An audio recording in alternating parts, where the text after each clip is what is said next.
vous connaissez le professeur Isnard?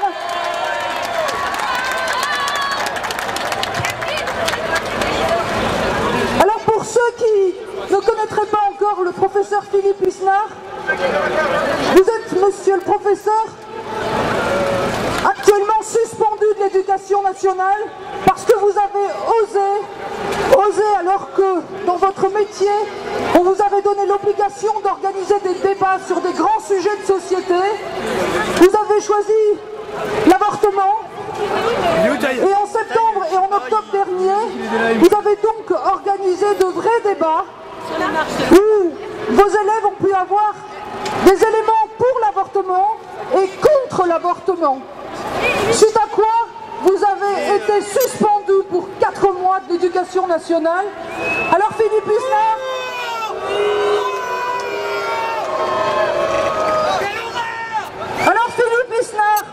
voilà 2 mois que vous avez été suspendu.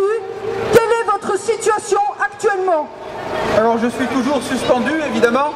Pour information, j'ai siégé dans des commissions disciplinaires dans le passé et un professeur pédophile avait été condamné à 3 mois de suspension, moins que moi.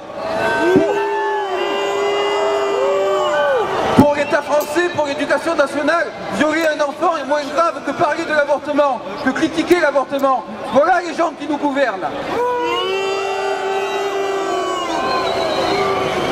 Le rectorat mène cette procédure d'une façon stalinienne. Par exemple, j'ai des centaines de courriers de soutien qui émanent de tout milieu, des professeurs, des syndicalistes, des gens, des prêtres, des gens même qui ne sont pas catholiques.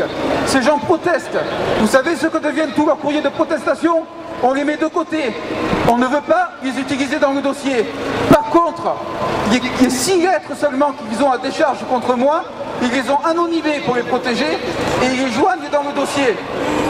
Pour eux, 6 lettres contre moi, ça vaut plus que des centaines de lettres de gens pro-vie. Voilà la vérité de cet État qui nous gouverne. Un État totalitaire. Alors Philippe Isnard, on a voulu vous empêcher de faire ce débat. Est-ce que vous pouvez nous dire quelles ont été les méthodes employées par l'éducation nationale pour vous empêcher que ce débat ait lieu? Depuis 5 ans que je fais ce débat dans ce lycée, on essaye toutes les méthodes possibles. Cette année, par exemple, on m'a enlevé mon vidéoprojecteur, pensant que je ne pourrais pas projeter des images de résultats d'avortement. J'ai dû le faire sur mon propre matériel. J'ai dû projeter mes films sur un petit ordinateur portable.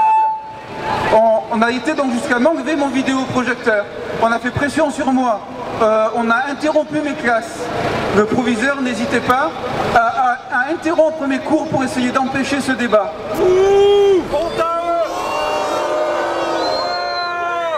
Est-ce que les élèves ont subi des pressions? Oui, les pressions ont été terribles. Pour 6 petites minutes d'un film que j'avais projeté, ils ont eu droit au cours d'éducation sexuelle de l'infirmière. Mais ça n'est pas tout. Ils ont eu le droit à l'intervention massive du planning, cette officine de mort qui est chargée de les endoctriner.